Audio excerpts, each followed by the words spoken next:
anyway waan magabaabaa tokko hanga nama eegutti jiru waan gabaabaa tokko isinitti dubbadha jedheetiin kalee I think namni baay'een quba qabdanii imbaasiin Ameerikaa ka Itoophiyaa jiru suni postcardii wayii tweet godhee ture postcardiin suni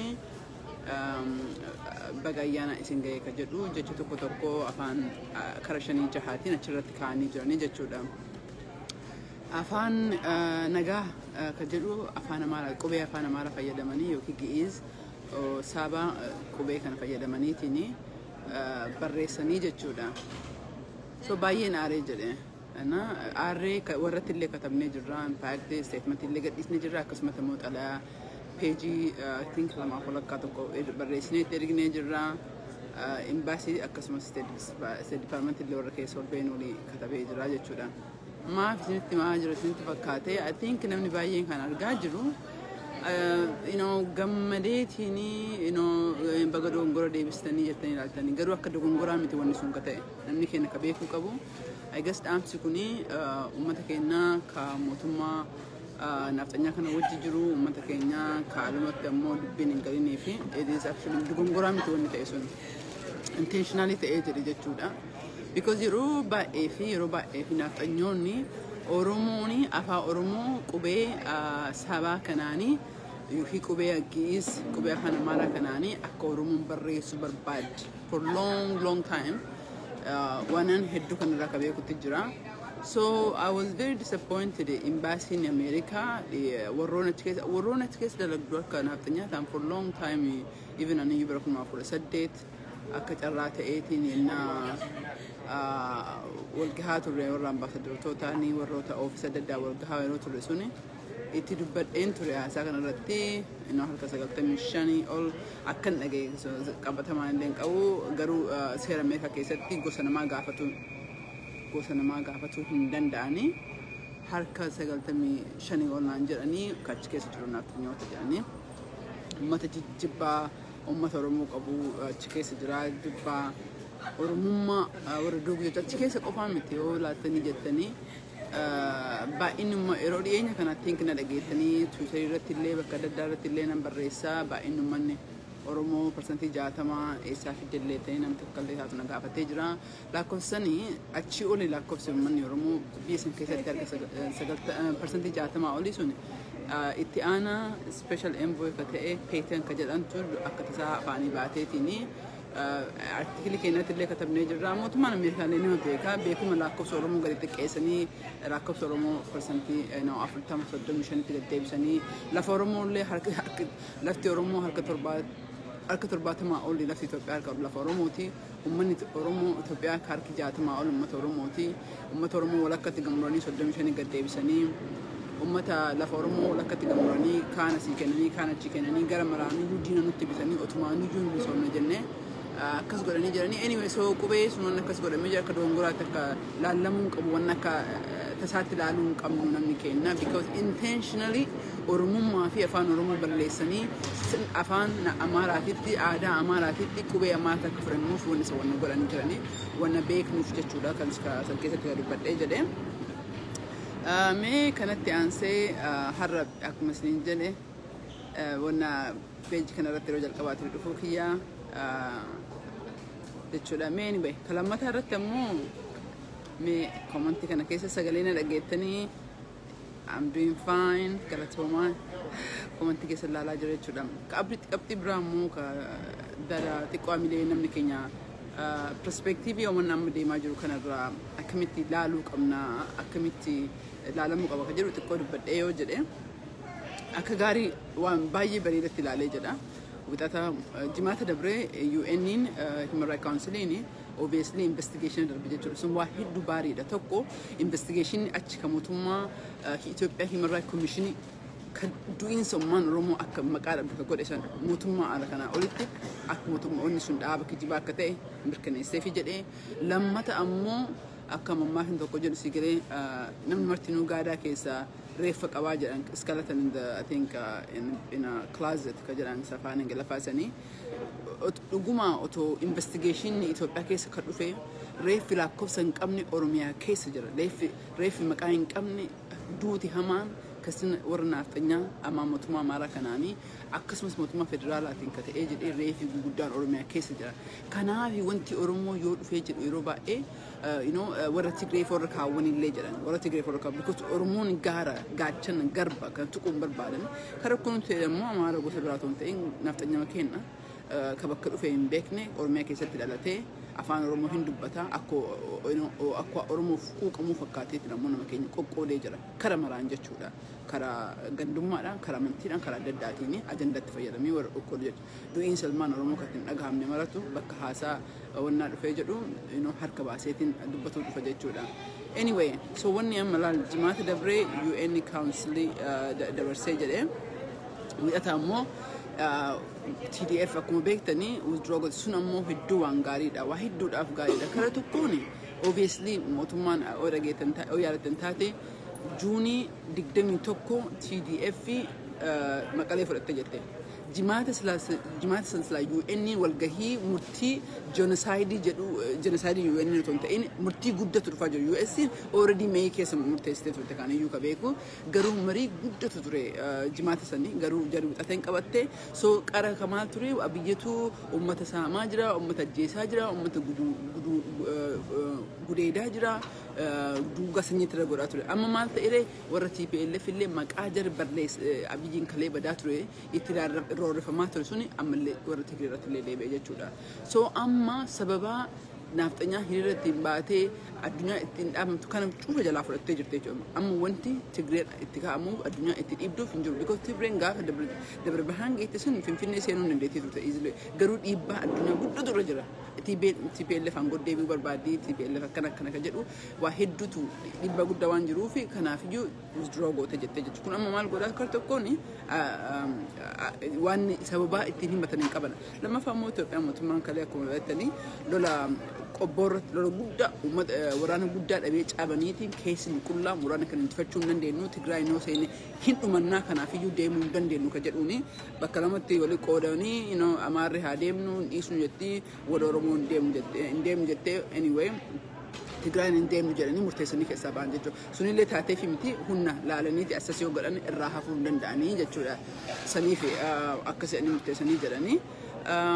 So marattuyyuu that is waan gaariidha. Eertiraan nuu baatee jettee Tigreen jaraaf waa hedduu tokkoffaa kun ofii jara otoo droonii of jabeessanii jedhanii lammaffaa irratti ammoo lafa karaa West fi South Amaarri qabattee jirtu kana achirraa buqqisu karaa Sudaanii walitti banuu waa hedduuf jara qarqaaree jira jechuudha akka Tigreetitti akka Oromootitti ammoo maal qarqaarettanii ilaaluu yaaduu qabdanii naasuun illee ka argaa jiru xiqqoo I think misunderstanding jira Oromoodhaaf maal kana nutti qaatee tokkoffaa namni keenya ka beekuu qabdanii lolli otoo deemaa jiru uummanni keenya du'uu hin dhaamne keessattuu amma fakkeenyaaf hagatti TDF dhuftee walloon qabattee gar Dabra Birhaan dhuftee duuba deebite uummanni walloo discriminate ta'ee jira.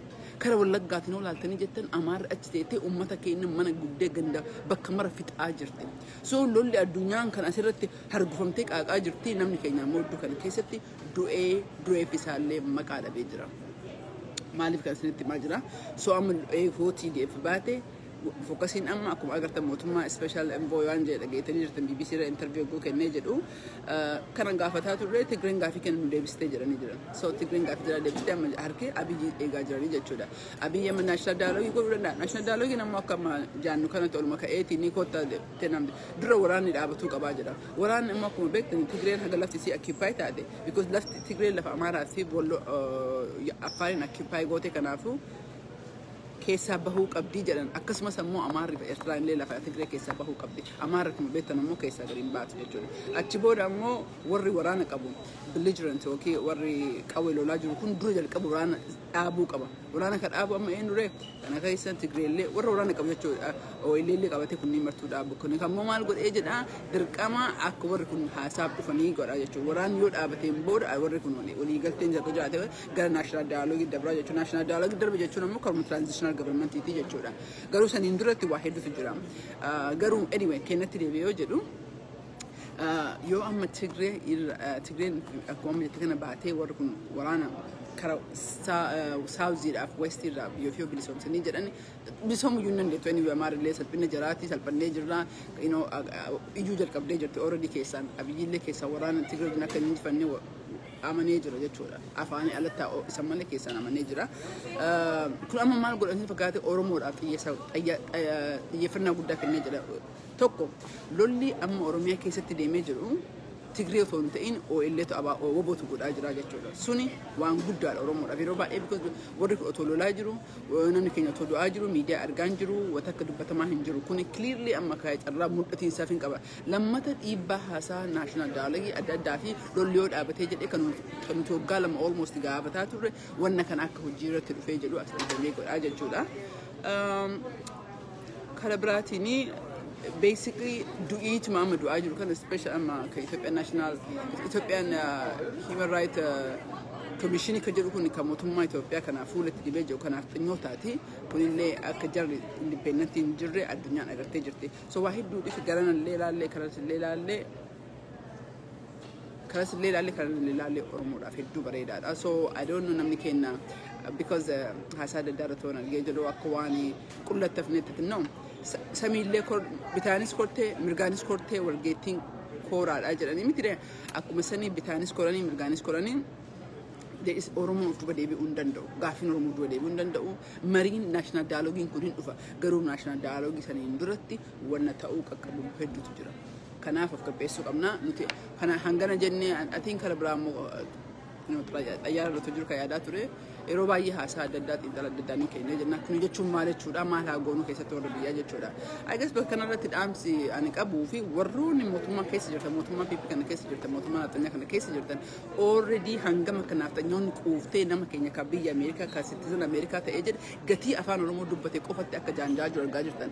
Isin poolistoonni gubbaarraa Oromoodhaa jala warra jalattu isinirra aangoo qaba akka kalee TPLF Oromiyaa keessatti TPLF nama Tigray hayyama gaafatanii jedhan. Hadhammoo warra Amaaraa ta'ee jira warra naaxanyaa ta'ee jira argitanii jirtanii miti kanaafuu guyyaan kun isinitti dhihaa deema malee wanni kun jijjiiramaaf dhufaa hin jiru. Kanaafuu maal gochuu qabda warri poolisoota ta'ee taayitaa adda addaa irra jirtanii warra waraanaa wajjin karaa bantanii waraana waliin makachuu namni keenya du'uu hin qabu.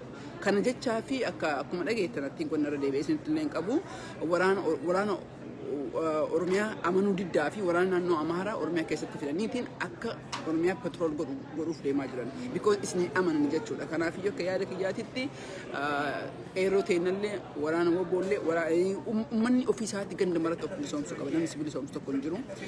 Warroonni naaxanyaa kun ammoo kadhumaati kan irra ooluu barbaadde because sana tartee jennaani Itoophiyaan kaleessuun baddee jirti. Itoophiyaan kaleessuun hin jirtu. Ikoonomiidhaan hin jirtu. Dippiloomaasiidhaan hin jirtu.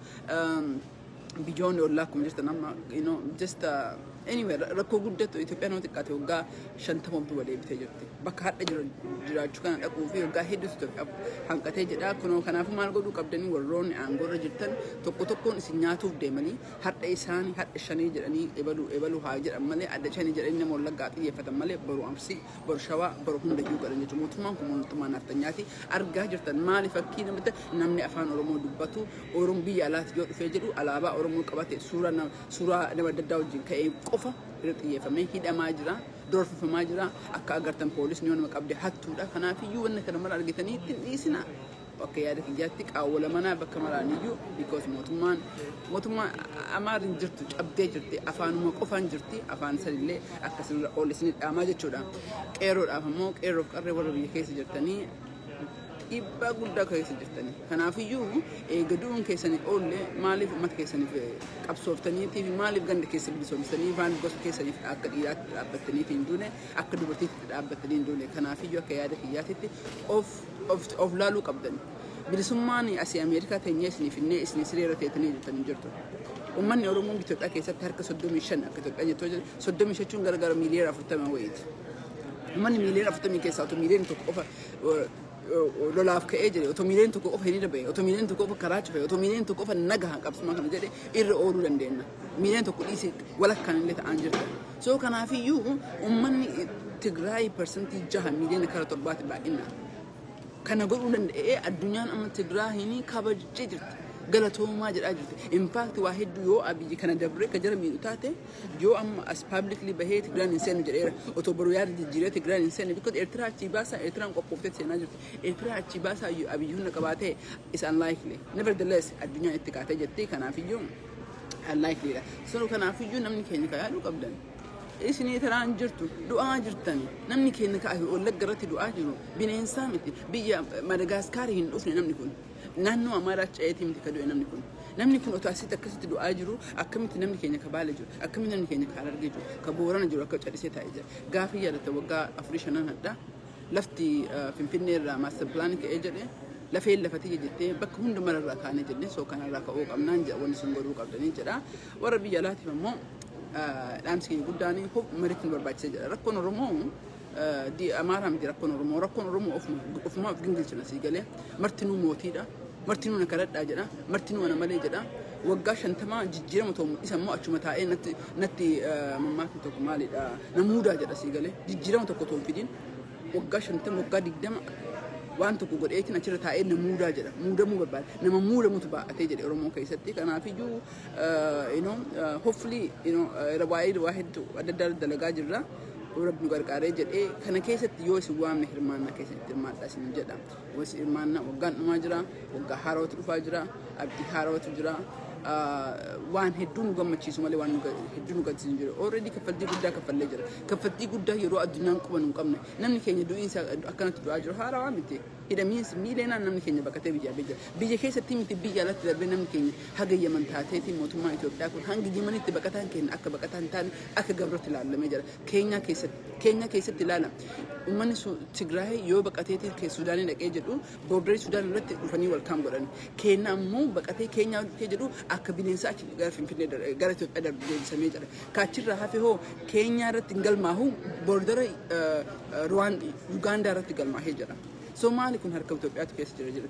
UN Kenya irratti nama galmeessitu mootummaa Kenya tu galmeessa. Keenya barbaade tokko tokko keessa fudhattee galmeessi jettu.